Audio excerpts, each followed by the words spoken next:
నమస్కారం అండి, మీ అందరికీ శ్యామ్లాస్ కిచెన్కి స్వాగతం. ఈరోజు సింపుల్ అండ్ టేస్టీ దొండకాయ కర్రీ చేస్తున్నాను. ఈ దొండకాయ కర్రీ చపాతీలోకి, రైస్లోకి, జొన్న రొట్టెలోకి, టిఫిన్స్లోకి, దోశలోకి చాలా టేస్టీగా ఉంటుంది. ఒకసారి ఇలాగా మీరు దోశలోకి దొండకాయ కర్రీ చట్నీతో పాటు సర్వ్ చేసుకుని తినండి, ఎంతో టేస్టీగా ఉంటుంది. ఇప్పుడు తయారు చేసే విధానం చూద్దాము.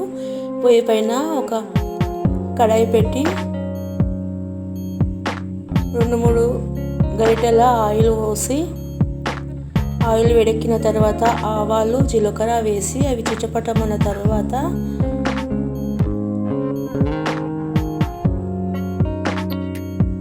అందులో కట్ చేసిన ఒక మీడియం సైజు ఆనియన్ పొడవుగా ఈ విధంగా కోసి అందులో వేసి పచ్చివాసన పోయేంత వరకు మంచిగా ఫ్రై చేసుకోవాలి. అందులోనే 2 పచ్చిమిర్చి కాట్లు పెట్టి వేసుకోవాలి. అలాగే 2 రెబ్బల కరివేపాకు కూడా వేసి మంచిగా ఫ్రై చేసుకొని అందులోనే 1 స్పూను అల్లం వెల్లుల్లి పేస్టు, 1 స్పూను పసుపు వేసుకోవాలి. వేసుకుని పచ్చివాసన పోయేంత వరకు మంచిగా వేయించుకోవాలి. మంచిగా వేగిన తర్వాత మనం ముందుగా కట్ చేసి పెట్టిన పొడవుగా ఈ విధంగా కట్ చేసి పెట్టిన దొండకాయ ముక్కలను అందులో వేసి మంచిగా కలిపి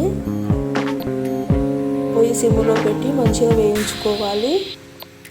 ఒకసారి కలిపిన తర్వాత తగినంత ఉప్పు వేసుకోవాలి. ఉప్పు వేసి మంచిగా మిక్స్ చేసి మూత పెట్టి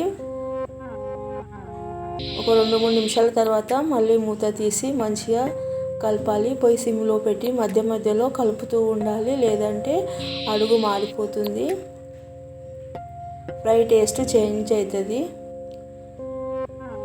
ఈ విధంగా మంచిగా వేయించుకోవాలి. సగం దొండకాయలు ఉడికిన తర్వాత 1 స్పూను కారం పొడి వేసుకోవాలి. అందులోనే ముందుగా తురుము పెట్టిన పచ్చి కొబ్బరి తురుము వేసుకోవాలి. వేసి మంచిగా మిక్స్ చేయాలి. దొండకాయలకు మంచిగా పట్టేంత వరకు మిక్స్ చేసి మూత పెట్టాలి. మూత పెట్టి మంచిగా ఒక 2 నిమిషాలు మంచిగా ఫ్రై చేసి ఆ తర్వాత మూత తీసి కలిపి అందులో కొత్తిమీర వేసేసుకోవాలి. కొత్తిమీర వేసి మంచిగా మిక్స్ చేయాలి.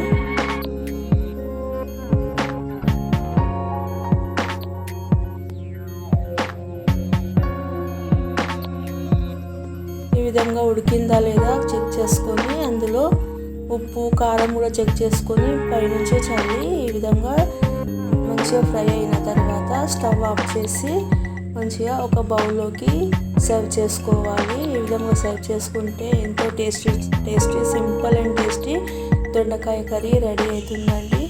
ఈ కర్రీ రైస్లోకి, జొన్న రొట్టెలోకి, చపాతీలోకి, టిఫిన్లోకి, దోశలోకి చాలా బాగుంటుంది. ఒకసారి మీరు ట్రై చేసి చూడండి. దొండకాయ కర్రీ దోశలు, అలాగే కొద్దిగా కొబ్బరి చట్నీ, పల్లి చట్నీ ఏదైనా సరే వీటితో సర్వ్ చేసుకుంటే ఎంతో టేస్టీగా ఉంటుంది.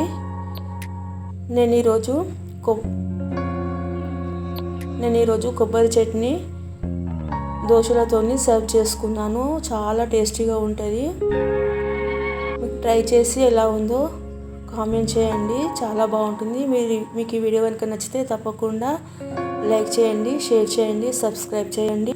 Thank you. Please subscribe.